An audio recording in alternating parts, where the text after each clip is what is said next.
और रूस के हमले से यूक्रेन में तबाही जारी है। हर जगह बर्बादी का मंजर दिख रहा है। ताजा तस्वीरें खार्किव से सामने आई हैं, जहां मिसाइल हमले में एक इमारत मलबे में तब्दील हो गई। वहीं इस मलबे में एक शख्स फंस गया, जिसको बाद में रेस्क्यू टीम मलबे से सही सलामत बाहर निकाल पाई।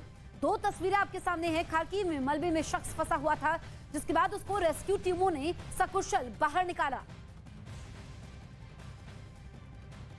यूक्रेन के दूसरे सबसे बड़े शहर खार्किव में रूसी सेना घुस तो गई है, लेकिन यूक्रेन की सेना ने भी हार न मानने का मन बनाया है। वहां खूब गोले दागे जा रहे हैं और दोनों तरफ से रॉकेट चलाए जा रहे हैं।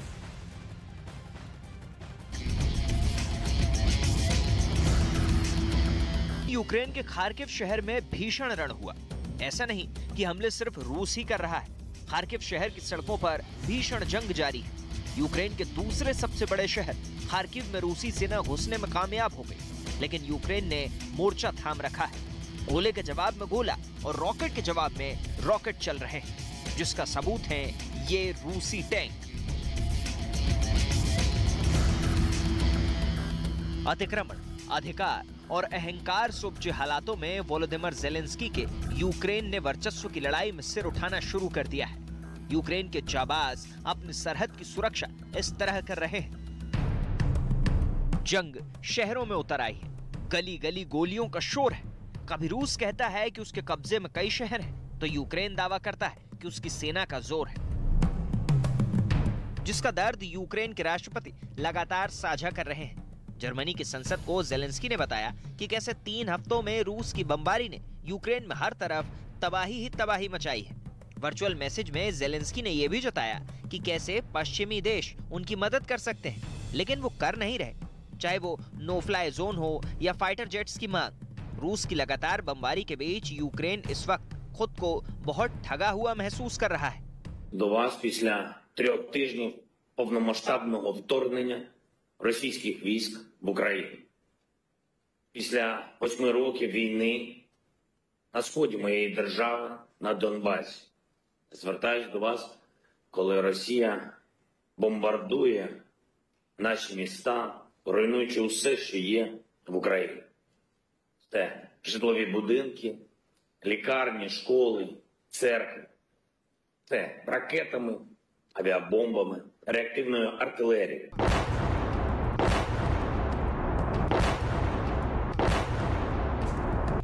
रूस के हमलों का असर यूक्रेन के नागरिकों पर भी पड़ रहा है।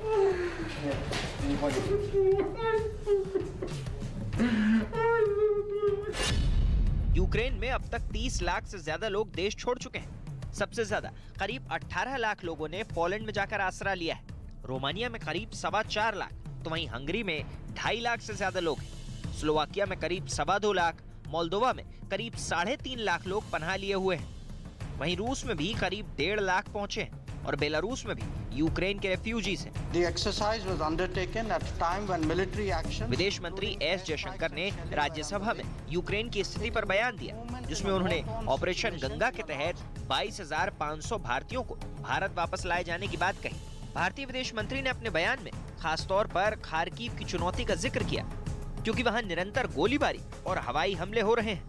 Community was dispersed across Ukraine, posing its own logistical challenges. The exercise was undertaken at a time when military actions, including airstrikes and shelling, were underway. It involved movement in a war-torn situation in a large country, at times over 1,000 kilometers.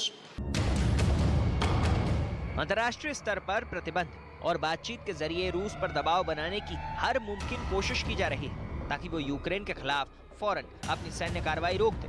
लेकिन अभी तक रूस के हमले बंद नहीं हुए। फिलहाल इस जंग का खमियाजा यूक्रेन के बेगुनाह नागरिकों को उठाना पड़ रहा है और रूस के हमले में यूक्रेन के खूबसूरत शहर खंडहरों में तब्दील होते जा रहे हैं।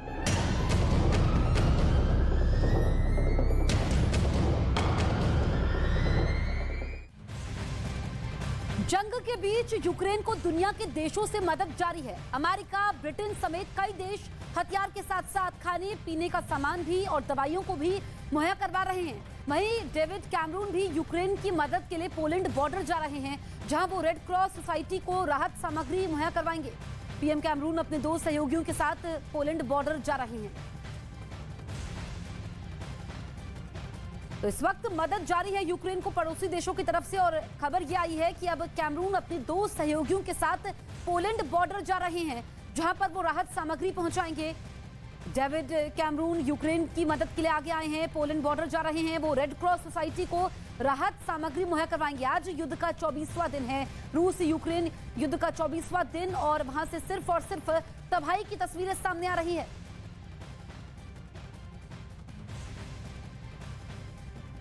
इस बीच रूस यूक्रेन युद्ध पर यूएन ने बड़ा दावा किया है। करीब 33 लाख लोगों के पलायन का दावा किया है। 33 लाख लोगों ने यूक्रेन छोड़ा है, ये दावा यूएन की तरफ से किया गया है। ये वो लोग हैं जो अपना घर बार छोड़ चुके हैं, जो जिंदगी भर की जमा पूंजी छोड़ करके यूक्रेन से अलग अलग इलाकों में गए हैं, शरणार्थी के तौर पर रह रहे हैं। ये आंकड़ा 33 लाख है। कई लोग ऐसे हैं जिनकी जानें चली गई हैं, और 24 दिनों में समझिए कि कितने लोगों की जिंदगी उजड़ गई है।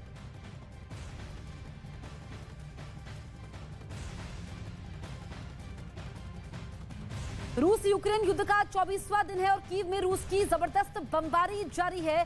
इस बीच यूएन ने भी बड़ा दावा किया है। रूस यूक्रेन युद्ध पर करीब 33 लाख लोगों के पलायन का दावा किया है। ये इस वक्त की सबसे बड़ी खबर है जो लगातार हम आपको बता रहे हैं, क्योंकि आप तस्वीरें भी देख सकते हैं। लोग अपने बच्चों के साथ, छोटे छोटे बच्चों के साथ सामान लेकर के दूसरी जगहों पर जाने के लिए मजबूर हैं, और यूक्रेन के कई इलाके ऐसे हैं जो इस वक्त भीषण बमबारी झेल रहे हैं। पुतिन की सेना जो पिछले 24 दिनों से कीव पर कब्जा करना चाहती है, लेकिन अभी तक कामयाबी नहीं मिल पाई है।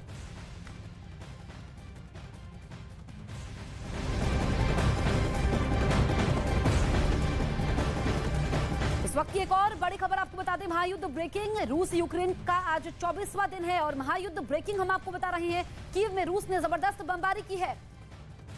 रूसी हमले के बाद सैकड़ों लोग बेघर हो चुके हैं। रिहायशी इलाकों में रूस की गोलाबारी जारी है। रूसी हमले में एक आदमी की मौत भी हो चुकी है। वहीं यूक्रेन रूस युद्ध को 24 दिन हो चुके हैं। ऐसे में अब बात करते हैं उन हथियारों की जो यूक्रेन की मदद के लिए उसे दुनिया के दूसरे देशों से मिलने वाले हैं। रूसी सेना की तबाही को रोकने में यह हथियार यूक्रेन के लिए किसी वरदान से कम नहीं है।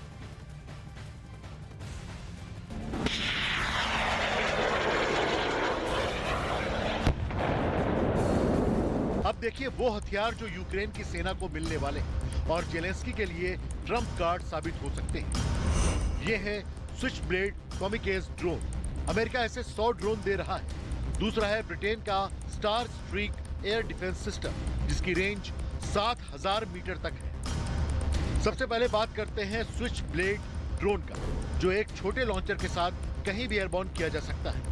ये ड्रोन अपने आप में एक उड़ती हुई छोटी सी मिसाइल है, जिसमें आगे कैमरा और सेंसर लगे होते हैं। स्विच ब्लेड ड्रोन का एनिमेशन देखेंगे तो पता चलेगा कि यह कैसे काम करता है। जैसे ही यह जमीन पर अपने टारगेट को देखता है तो उसके आसपास मंडराना शुरू कर देता है। फिर ये एक गाइडेड मिसाइल की तरह उस पर वार करता है। स्विच ब्लेड एक हवाई गुरिल्ला युद्ध का हिस्सा कहा जाएगा, जो टैंक के साथ रडार सिस्टम और हाई वैल्यू टारगेट्स को निशाना बना सकता है। अब देखिए star streak air defence system, जिसे लेकर रूसी वायुसेना की टेंशन बहुत ज्यादा बढ़ने जा रही है।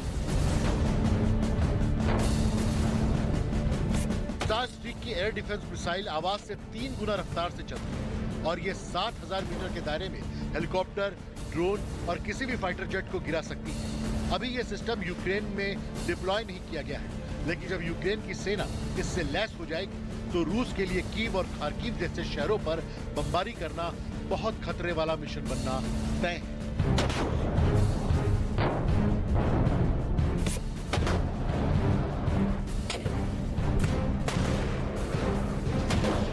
इसलिए देखा जाए तो रूस की सेना को यूक्रेन